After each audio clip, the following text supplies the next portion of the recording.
So I watched DeathBattle. I've been watching DeathBattle for fucking years. I can't even tell you how long I've been watching Death for years.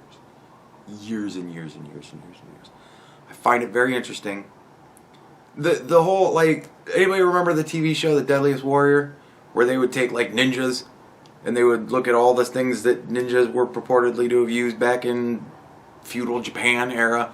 And then they would take, I think, the ninjas and pirates. I think that was that one. And then they took pirates and all the weapons that they supposedly used back in their era. And they see who, you know, who would do better against who. And fucking Spartans versus whatever the fuck. Like, it was cool. I like that kind of shit. And I like seeing, you know, which superhero characters could beat which superhero characters, anime versus anime, that kind of stuff. And they cross boundaries. They have anime characters fight comic book superheroes and so on and so forth. And I've learned one thing from watching DeathBattle over all these years. You can really tell how terribly awful the writers are based on the proportionate power of their heroes. So, like, Superman is like the number one in DeathBattle. Nobody can beat Superman. Superman is just, he's godlike. There's just no way that you can beat Superman. They have put the toughest competitors against Superman. They don't even really use Superman anymore because it's just stupid. Like, every time they use him, it's just stupid. So they don't bother with Superman anymore. It's pointless. Because the writers for Superman are so awful. Right? He's got to become that much more powerful. He's got to do that much more amazing feats. Because every time they're able to write a villain that can stand against him in any way, he's got to somehow come out and win. Because he's the hero. So at this point, you know, they've been writing for the guy for 100 fucking years. What can't he do at this point? Right? Because the writers are so awful. They paint themselves into corners. And they have no, like, Superman doesn't have any personality. Like, he doesn't have any quirks. He doesn't have faults. He's not really human. You know what I mean? Like, he's the perfect being. He is godlike. So it's not odd that he's godlike when you put other people against him. Right? So DC always wins. You watch DeathBattle, and 9.9 times, I think there might have been one time a DC character lost, but I think they lost to, like, a Dragon Ball Z character, which comes in second. You know what I mean? Like, so that's sad. DeathBattle has taught me that the writers for DC Comics are worse than the writers for Dragon Ball Z. Now, those of you who might be going, but Dragon Ball, I get it. I understand that Dragon Ball Z follows the formula on purpose. Here's the Dragon Ball Z formula. Villain shows up, right? Goku isn't powerful enough to beat villain. So Goku trains really hard to get more powerful. Goku beats villain. New villain shows up. Right? It's the same thing. Season after season. Raditz. Training. Beat Raditz. Vegeta and Nappa. Fighting Nappa. Training to beat Nappa. Beating Nappa. Vegeta. Training to beat Vegeta. Beating Vegeta. Was Frieza. Right? And it just keeps fucking going. Around in a circle. Over and over and over and over again. But it's fun to watch. Because anime's fun to watch. Like, you don't really go into many anime looking for a great... You can find it. Princess Mononoke has an amazing story.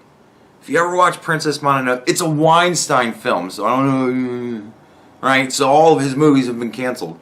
But it's a great fucking movie. It has an amazing storyline. It's an anime. Right?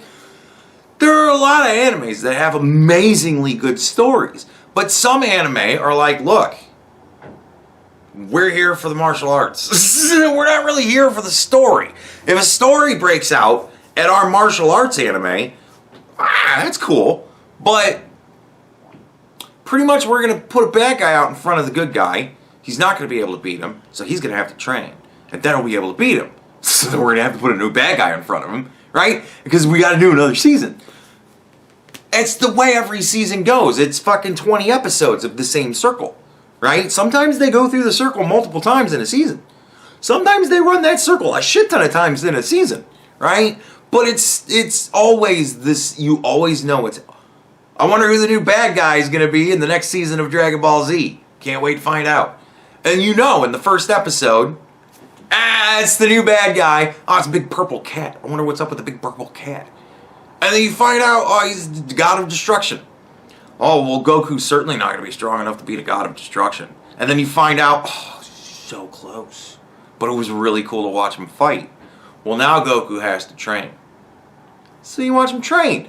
And then he fights Beerus and kind of almost beats him. This is God, after all. And, you know, he at least earns his respect. So then they throw in a new arc of now we got different universes. Why not? And we got to fight the Destructor from that universe and his people. And dude, but they don't fucking try and make it something else. You know what I mean? The writers for that were like, look, we're here for the martial arts. It happens that a decent story breaks out because the characters are kind of fun, because they're quirky, and they have things like weaknesses. They're endearing in certain ways. Vegeta's so full of anger, he will cut off his nose despite his own face every fucking time. But it's been fun over like 20 seasons to watch that character arc develop. And it took that long to develop that character arc and have him finally get to a point where he kind of stops doing that. It's cool to see these characters grow and change. And they were able to do that. Over seasons after seasons after, they built and built and built and built on these characters because they didn't erase their memories every season. And go, yeah, we're just going to forget all the trauma from last season. They stack trauma on top of trauma and trauma. And people have a choice when they're confronted with nonstop trauma. You either break or you adapt. And all the characters kind of adapt. There are certain points where they break, but they kind of adapt through a lot of it. And they grow. And it's interesting to watch. Like, Dragon Ball Z is the type of thing that you're going to, if you can make it past season... If you can make it past Dragon Ball Z and get into Dragon Ball Super, right? If you can get into the Beerus shit, that's when it starts to really get good. Maybe in the last couple of seasons of Boo, because Boo was like 4 seasons long. Like in the last like couple of seasons of Boo, the characters start to really develop. I don't know what happened there, but they were, you know, they wanted to do more writing, I guess. They had all this material after all of these seasons of all this trauma to work with, and they kind of went, you'd think maybe these characters would grow a little bit. And they went, yeah, sure. And did it. And wound up having, like, Dragon Ball Super, where it's all the Beerus stuff and all of the, I think that's Dragon Ball Super, or is it Dragon Ball GT? There's so many fucking Dragon Balls now. I think it's Dragon Ball Super. The one where he's fighting Beerus, and then it's all the different universes, and then the huge tournament with the fucking little kid god. Like, that shit, it was amazing. Like, it was amazing writing.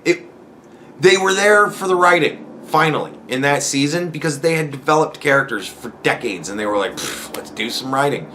And it was great. There was still great fighting. It was still great anime. But it was really good writing to see these characters that had gone through war after war after war change and develop and grow. And for 100 years, the writers at DC have been writing Superman with no character arc, no development. You want to know why? Nothing affects him. They had to kill his wife. They had to trick him into killing his own wife to give him any sort of anything that would make him interesting. And they made him evil. And it was a thing that was kind of like an under-the-table type of thing. Until everybody found out, oh shit, well this is really good actually. Because holy fucking Christ, there's finally some writing. And they had to change the character origins for like half of the fucking characters to be able to do it. So, you know what I mean? Like, they had to rewrite characters from the ground up to make them interesting.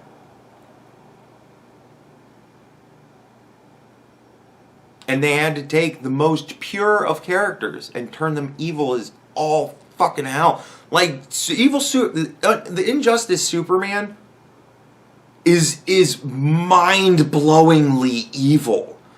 Like, mind-blowingly evil. And Batman is the big superhero in the whole thing. He's the most pure the character with the deepest story arc becomes the most bland character because he has to all of a sudden be the pure good guy that's just the good guy because he's the only fucking good guy left. Because all the rest of them turned evil and authoritarian. They all went Joe Biden-y. They all got pudding-head. Right? And that's what made him interesting. My God, evil Superman, so much more interesting than good Superman. Right? I don't know, man. This day has just really got me fucking thinking about just awful writers. Just terrible fucking writers. And just how out of touch people are. Just out of touch. Today's just an out of touch fucking day. You know what I mean? I can't understand. Like, it was a stunning realization. Because I'm watching Broly fight Hulk. Right? And Hulk loses to Broly. And I went, well, there you go, man. Because, like, the Marvel characters always lose to DC characters. Always lose to anime characters.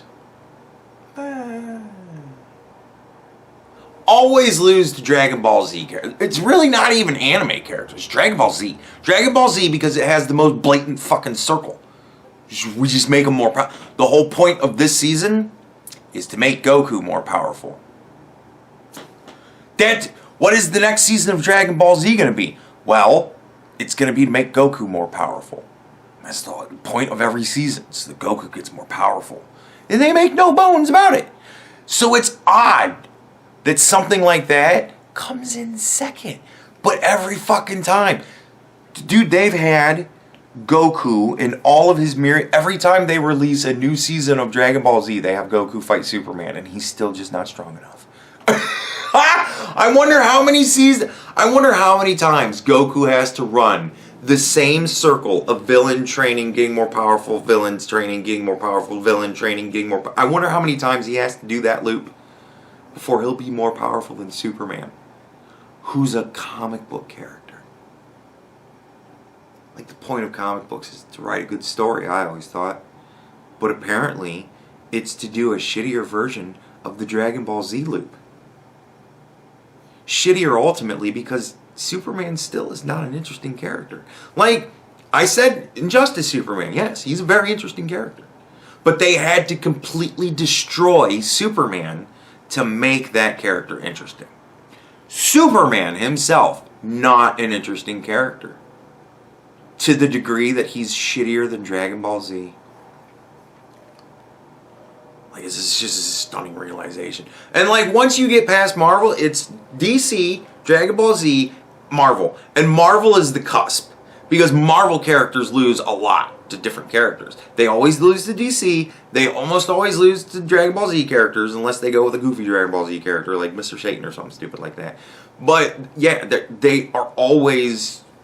That's the fucking rank. And then everything... It's almost like DC, Dragon Ball Z, and then kind of everything else with Marvel kind of standing out because Marvel characters tend to win more often than not because they've been developed over decades. And they go through a supremely slower circle than DC characters and Dragon Ball Z characters. It was just a stunning realization. I figured I'd share that with you guys because, wow, it fucking blew my mind. I'm like, holy shit, DC is like the...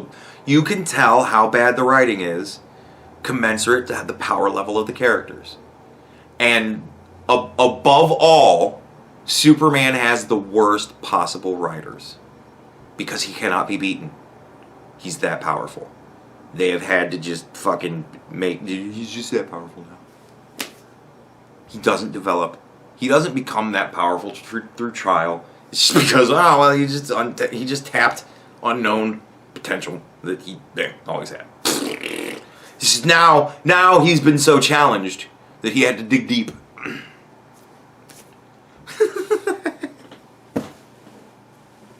And that's why Goku, while ultimately will come in always set, because nobody's going to beat Goku other than Superman. Like, let's be honest, folks.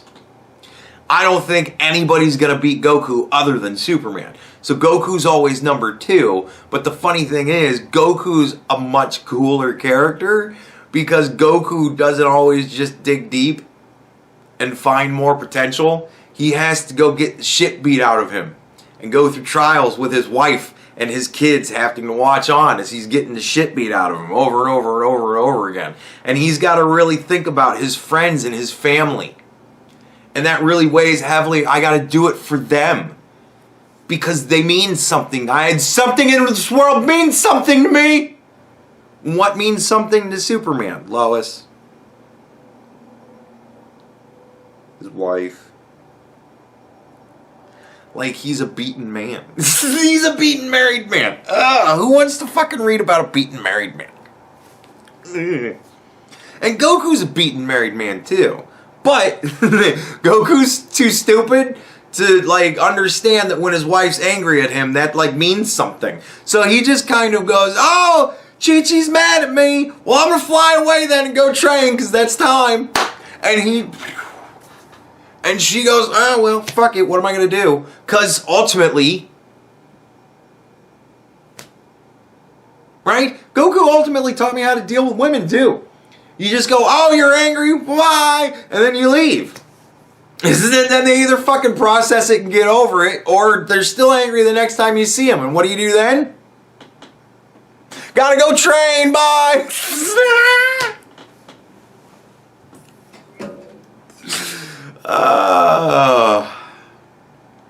So this turned into more than lessons that DeathBattle taught me.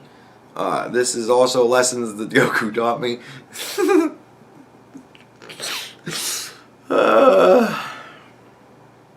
There you go. I just thought that was funny. I figured I'd share.